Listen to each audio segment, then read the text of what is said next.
Hello, everyone. We wanted to take a quick moment to thank you all for joining us today. This podcast was recorded and is made available to you by Whitley Penn LLP and WP Wealth LLP solely for informational purposes. The information, views, and opinions expressed in this podcast are general in nature and are not intended to be construed as the provision of financial or investment advice by Whitley Penn or WP Wealth. The information discussed in this podcast is accurate as of the day it was recorded, but may then become outdated over time. Please feel free to contact us if you have any questions, comments, or concerns in regard to the content presented. Thank you again for tuning in, and we hope you enjoy this episode.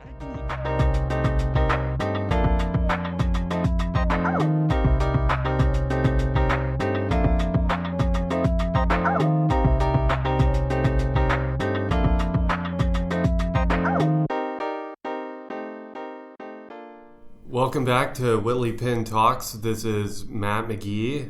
Today we're going to be discussing financial advice. I am joined by Shane Miller, one of our senior managers here. Shane, would you like to introduce yourself? Yeah, absolutely, and thanks for having me on. So I've been with our wealth planning group for going on 7 years now, and really was born out of a CPA firm, and so the topic of financial advice is definitely something that has evolved since we first started, and is continuing to evolve. And I think that some of the questions we're going to dive into today kind of highlight what has changed and what the current environment looks like. But just to kind of give you a sense of how our WP Wealth engages clients, our WP Wealth group engages clients, is we can do anything from a basic retirement plan, education planning, to complex estate planning transactions, qualified plan design and implementation.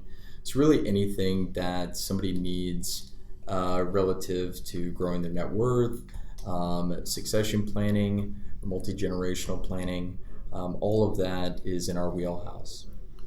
Very nice. Let's get things started. So, financial advice, there's a lot of it out there. You can Google a lot of different things. Let's get into it. I mean, at a high level, why is it not all the same in your opinion? Yeah. And so recently saw a video that touched on this topic, and I think was really the catalyst for us to have this episode. But talking about how, the financial advisor job title applies to so many individuals, when in reality they could be selling an insurance product, they could be working at a bank, which is very different than the work that we do for our clients. Not saying one is better or worse, it's just different. And so I really think about, we do highly consultative wealth planning engagements, and it's really a profession. All of the people on our team either have the CFP certification or working towards it, have other professional designations that really prove up the fact that they've applied some substantial learning to their craft, and are providing more advanced engagement, I would say. And then also,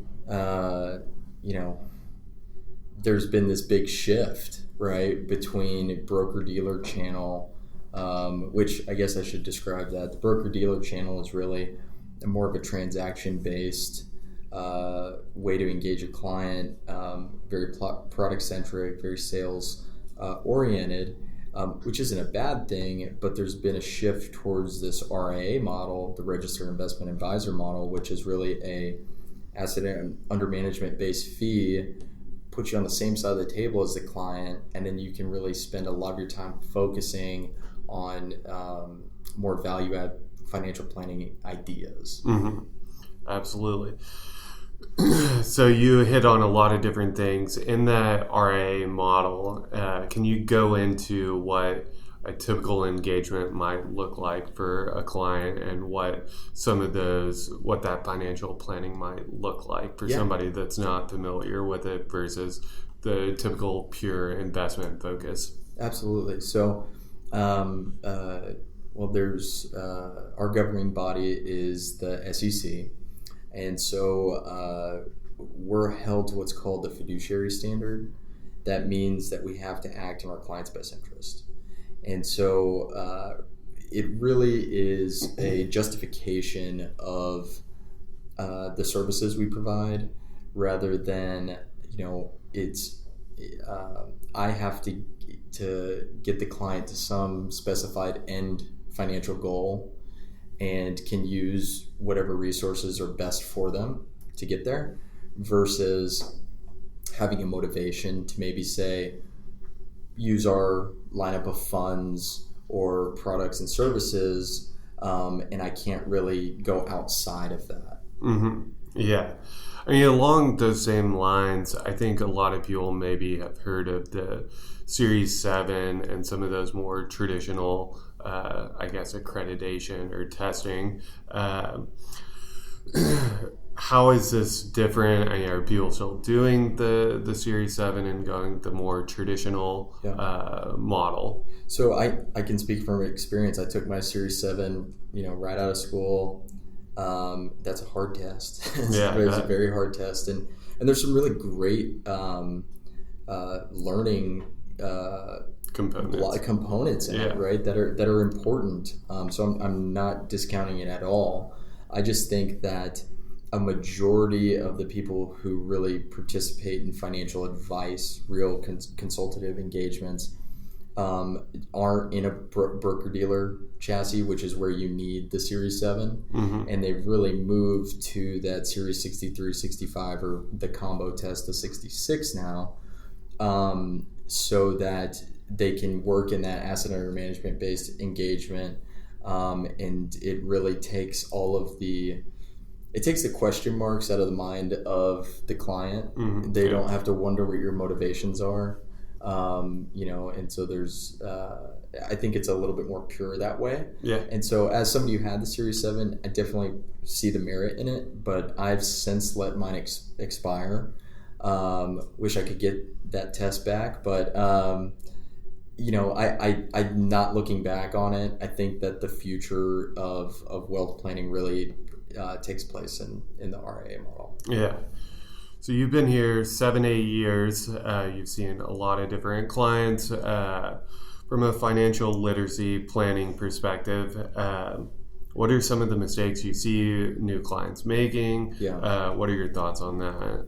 Yeah, so my wife's a family practice physician, so I always try to use medicine analogies to relate the message to her. But I think, like anything, the biggest mistake is not getting diagnosed early, or early detection, right? So the sooner you can start making strides in your financial planning, right, and understanding your savings habits, or understanding your cost structure, or any of those things, understanding how your benefits package at your job works, it's gonna serve you better long term. And so I would say early detection, right, is a mistake that I see often, that we get to people later in life who probably could have had double, maybe triple the assets if they had started making those decisions sooner. And so I would say that's one thing. And then you wouldn't believe the risk that people expose themselves to,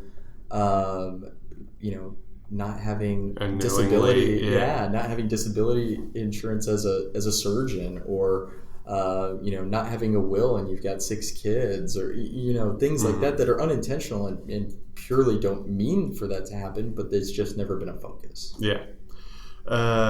You hit on something interesting of people having double or tripled their assets had they done some planning. Is that really just like a spending thing that they should adjust, or probably a total package? But I think it's everything. So thinking, well, I really should pay this off rather than increase my deduction in my 401k.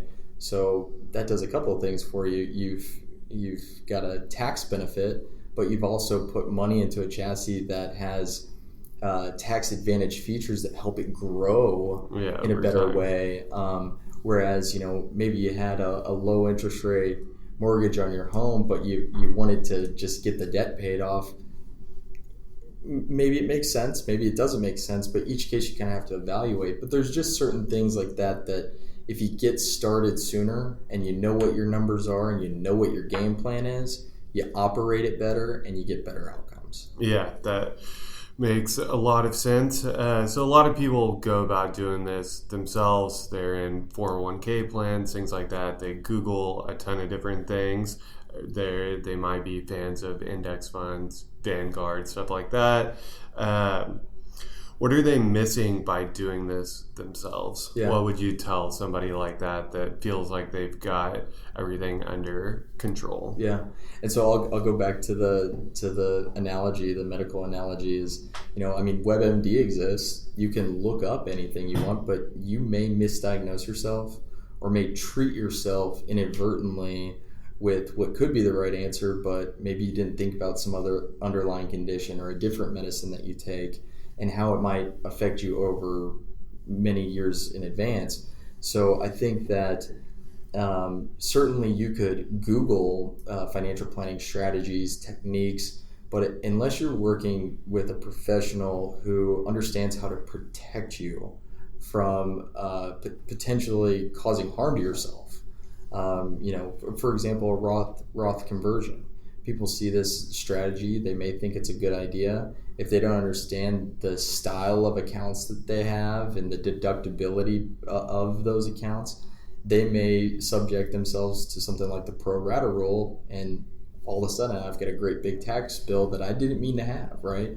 And so I think that, certainly technology is important and helpful in educating yourself.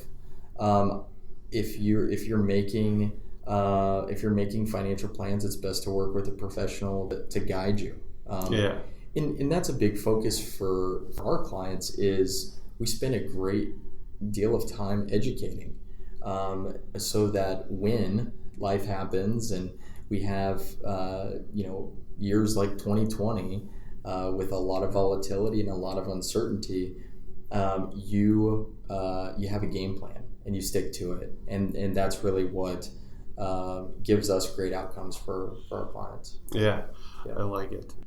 All right, let's get into financial literacy a little bit more. As somebody who's studying for the CFP and going through that education process, you've had it for a few years now.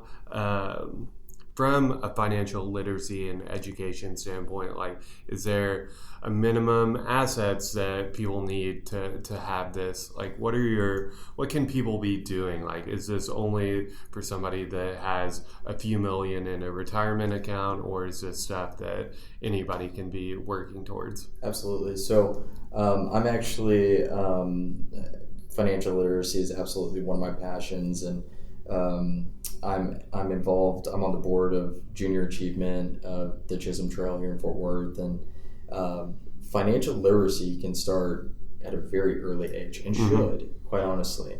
Understanding the rules of the game, in my opinion. I mean, outside of your health, your money is probably your finances is probably top of mind. It's one of the things that can keep you up at night if you don't manage it well. And so, teaching children about saving, about growing assets, about anything financial literacy. And then, of course, as you get into the middle school and high school programs offered through Junior Achievement, they're talking a lot more about how do you start a business, how do you balance a checkbook, things like that. But understanding those real world skills is so important. So no, you don't have to have the $1 million portfolio to educate yourself about this. And in fact, I think the earlier the better. And you mentioned the CFP. CFP's a wonderful training program. Really puts professionals in a good position to help their clients at a high level. The only thing that I would say about the CFP is its effect is amplified when you work alongside CPAs all day like we do. And so I think our clients benefit from the fact that we are a wealth planning firm inside of an accounting firm. And so not only do we have the power of a CFP, we got CPA, we got CFE, we've got, the alphabet soup of designations out there, and we can interact seamlessly with those professionals and provide a coordinated service to our clients. Shane, thanks for sharing that financial advice. There's a ton of good information there. Tune in next week to Whitley Penn Talks. If you have any questions, feel free to reach out. Give us a follow on LinkedIn and share this episode with a friend if you enjoyed it. Thanks for tuning in.